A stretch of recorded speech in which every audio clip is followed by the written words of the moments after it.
Assalamualaikum warahmatullahi wabarakatuh. Halo siswa-siswi hebat. Hari ini kita akan belajar tentang panas dan perpindahannya.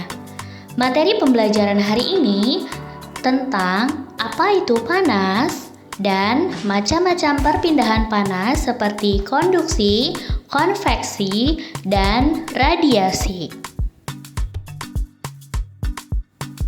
Panas atau kalor adalah energi yang dapat berpindah dari suatu benda ke benda lain karena perbedaan suhu. Energi panas akan berpindah dari suhu tinggi ke suhu yang lebih rendah. Pengaruh panas terhadap suhu zat. Jika suatu zat menyerap panas atau kalor, maka suhu akan naik. Jika suatu zat melepas panas atau kalor, maka suhu akan turun. Jenis penghantar panas. Benda yang mudah dan cepat menghantarkan panas disebut konduktor. Pada umumnya, konduktor berupa bahan logam seperti besi, aluminium, tembaga. Benda yang sulit dan lambat menghantarkan panas disebut isolator. Seperti kayu, plastik, dan karet.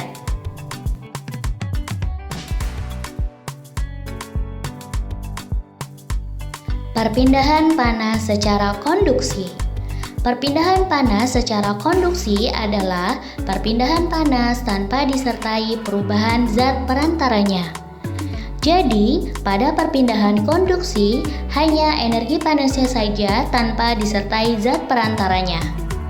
Perpindahan panas secara konduksi terjadi pada zat padat. Perpindahan panas melalui konduksi juga disebut perpindahan panas hantaran. Perpindahan panas melalui konduksi, contohnya adalah ketika kita memanaskan batang logam. Walaupun hanya satu ujung yang dipanaskan, tetapi panasnya akan menyebar ke seluruh bagian besi sampai ke ujung yang tidak ikut dipanaskan. Hal tersebut menunjukkan panas berpindah dengan perantara besi. Contoh lain dalam kehidupan sehari-hari adalah setrika listrik. Setrika listrik akan memindahkan panas dari sumber energi listrik ke pakaian. Panas berpindah melalui bagian logam yang merupakan konduktor. Contoh berikutnya adalah mengaduk kopi panas menggunakan sendok logam. Maka panas akan berpindah dari air ke seluruh bagian sendok. Yang ketiga adalah memanaskan mentega. Panas dari api akan berpindah ke mentega melalui wajan yang terbuat dari logam.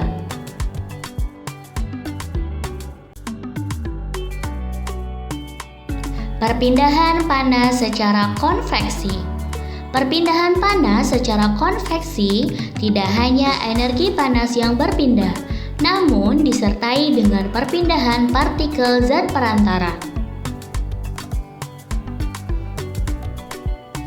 Perpindahan panas secara konveksi terjadi pada zat cair dan zat gas. Perpindahan panas secara konveksi juga disebut sebagai perpindahan panas secara aliran.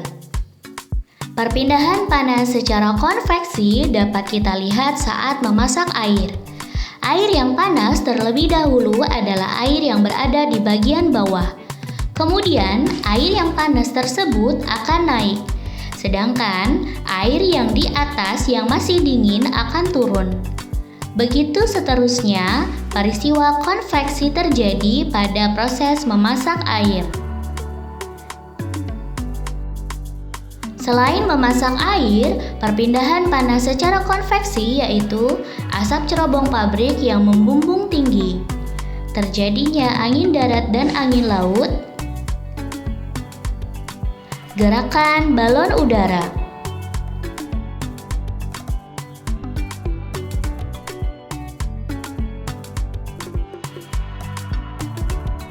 Perpindahan panas secara radiasi. Perpindahan panas secara radiasi adalah perpindahan panas tanpa memerlukan zat perantara. Contoh perpindahan panas secara radiasi adalah panas matahari yang bisa sampai ke bumi.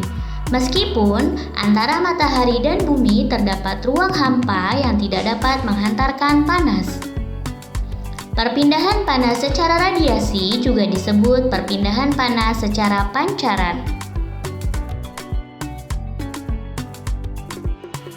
Contoh lain dalam kehidupan sehari-hari adalah badan terasa hangat ketika di dekat api unggun. Pakaian menjadi kering ketika dijemur di bawah terik matahari.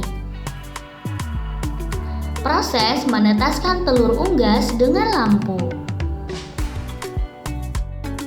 Demikian tadi materi pembelajaran panas dan perpindahannya. Panas dapat berpindah secara konduksi, konveksi, dan radiasi.